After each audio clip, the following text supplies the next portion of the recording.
Hello friends, ધમુસ kitchen and blog પર તમારું સ્વાગત છે. મિત્રો, આજે બનાવીશું સાવ નવી રીતે નવા ઢોકળા. તહેવારોમાં ભારે અને ગળ્યું ખાઈ અને જો કંટાળી ગયા હોવ તો આ ટેસ્ટી અને હેલ્ધી એવા ઢોકળા એકદમ પરફેક્ટ ઓપ્શન છે. સાવ નવી અને યુનિક રીતે આ ઢોકળા બનીને તૈયાર થાય છે. તમે એનો લુક જોઈ શકો છો, એકદમ ગ્રીન, અને એની સાથે યમી એવી ગ્રીન ચટણી. સુપર કોમ્બિનેશન બને છે.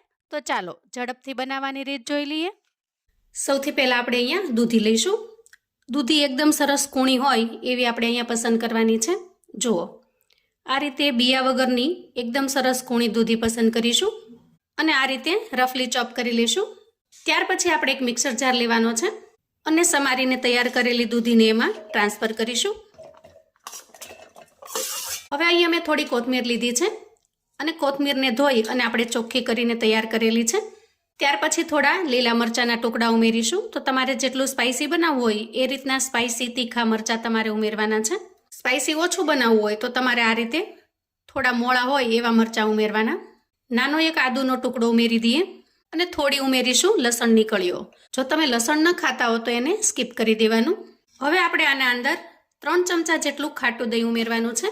તમારી પાસે ખાટું દહીં હોય, થોડું મોળું દહીં હોય તો પણ ચાલે, પણ આ રીતે આપણે અંદાજે 3 ચમચા જેટલું ઉમેરી દેવાનું. હવે જારનું ઢાંકણ ઢાંકી દઈએ અને આ બધી જ વસ્તુને સારી રીતે પીસી અને પેસ્ટ બનાવી લઈએ. તો જુઓ, અહીંયા એકદમ સરસ પેસ્ટ બનીને તૈયાર થઈ ગઈ છે. જુઓ, અને તમે એનો કલર પણ જોઈ શકો છો. ખાસ કરીને તહેવારોની અંદર ગળ્યું ખાઈને કે તીખું મસાલાવાળું ખાઈને જો કંટાળ્યા હો તો દૂધી અને કોથમીરથી બનતા આ ટેસ્ટી એવા લાઈવ ઢોકળા બનાવીને તૈયાર કરી શકો છો. ખરેખર ખૂબ જ ટેસ્ટી બને છે. એક વખત ટ્રાય કરી જોજો. હવે એક મિક્સિંગ બાઉલ લઈશું અને તૈયાર કરેલા મિશ્રણને આપણે બાઉલની અંદર ટ્રાન્સફર કરીશું. ગુણની દ્રષ્ટિએ પણ આ ઢોકળા એકદમ સરસ ઠંડા ગુણવાળા બને છે, કેમ કે આના અંદર કોથમીર અને દૂધી આપણે ઉમેરેલી છે. હવે આપણે આ મિશ્રણની અંદર 1 વાટકી જેટલી સૂજી, એટલે કે જે મોટા દાણાવાળો રવો આવે છે, એ ઉમેરીશું અને સારી રીતે મિક્સ કરી લઈશું. હવે આપણે આ બેટરને ઢાંકણ ઢાંકી અને થોડી વાર માટે રેસ્ટ થવા દઈએ. અંદાજે 7 થી 8 મિનિટ સુધી આ બેટરને સારી રીતે રેસ્ટ થવા દઈએ, જેથી કરીને આપણે જે સૂજી ઉમેરી છે એ ખૂબ સરસ રીતે ફૂલી જશે. અને બેટર જ્યાં સુધીમાં રેસ્ટ થાય છે ત્યાં સુધીમાં આપણે આજના નાસ્તા માટેની એકદમ ટેસ્ટી એવી ચટણી બનાવી લઈએ. તો તમારે ખૂબ જ ઉતાવળ હોય અને ચટણી ન બનાવો તો તમે એને ટોમેટો સોસ અથવા તો ઘરમાં કોઈ ચટણી પડી હોય એની સાથે પણ પીરસી શકો છો. પણ અહીંયા હું તમને એક ચટણીની રેસિપી પણ બતાવું છું. તો સૌથી પહેલાં અહીંયા હું 3 થી 4 ચમચી જેટલું નાળિયેરનું ખમણ લઉં છું. 2 ચમચી જેટલા દાળિયા લઈશું. 1 લીલું મરચું લઈશું અને એને સમારીને એડ કરી દઈએ. અહીંયા થોડા મીઠા લીમડાના પાન લીધા છે, એકદમ કૂણા હોય એવા. 1 નાનો કટકો આદુનો છે, એને મેં ટુકડા કરી લીધા છે, એને ઉમેરી દઈએ. અને આ રીતે થોડી કોથમીર અને એના ડાખલા છે ભેગા થયેલા, એને લઈ લઉં છું.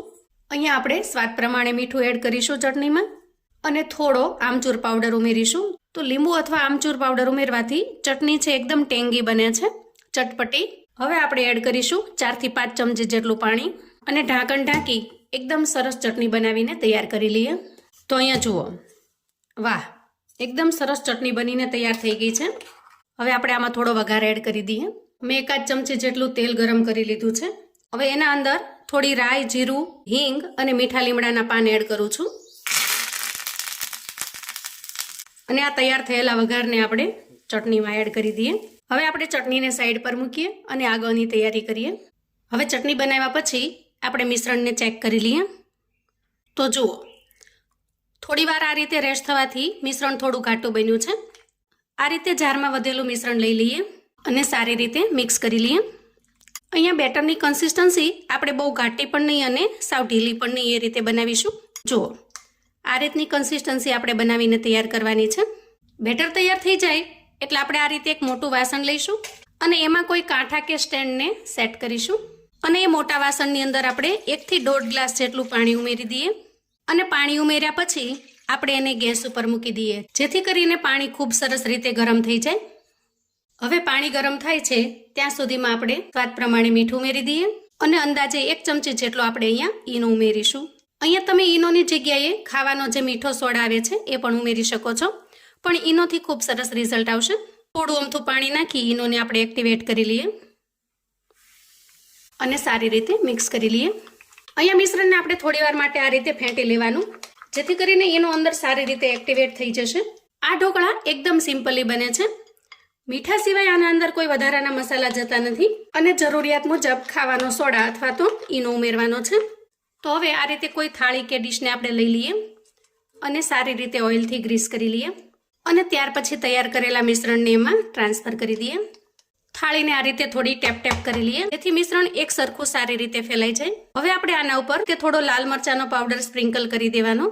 હવે જુઓ, અહીંયા ગેસ ઉપર પાણી ખૂબ સરસ રીતે ગરમ થઈ ગયું છે એટલે આપણે અહીંયા તૈયાર થયેલી થાળીને સેટ કરી દઈએ અને એના ઉપર ઢાંકણ ઢાંકી દઈએ. ગેસની ફ્લેમને અહીંયા મીડિયમ રાખવાની છે. અંદાજે 8 થી 10 મિનિટ સુધી સારી રીતે સ્ટીમ થવા દઈએ. અંદાજે 8 મિનિટ જેટલો સમય થયો છે તો આપણે અહીંયા ઢોકળાને ચેક કરી લઈએ. જુઓ, એકદમ સરસ રીતે સ્ટીમ થઈ ગયા છે. ચાકુને બિલકુલ ચોંટતું નથી. હવે આપણે પ્લેટને કાઢી લઈશું અને થોડી વાર માટે ઠંડી થવા દઈશું. અહીંયા ઢોકળા સારી રીતે ઠરી ગયા છે. હવે આપણે એના પીસ કરી લઈએ. અહીંયા આપણને પીસ કરતાં જ ખ્યાલ આવી જાય કે એકદમ સ્પોન્જી અને સોફ્ટ એવા બન્યા છે. હવે ઢોકળાને એકદમ ટેસ્ટી બનાવવા માટે આપણે થોડો વઘાર ઉમેરીશું. અહીંયા વઘાર કરવા માટે વઘારિયાની અંદર 2 ચમચા જેટલું તેલ આપણે ગરમ કરી લીધું છે. હવે તેલની અંદર આપણે રાઈ ઉમેરીએ. અંદાજે 1 ચમચી જેટલી લીધી છે અને 1 ચમચી જેટલા આપણે અહીંયા તલ ઉમેરીશું. થોડી હિંગ ઉમેરીશું.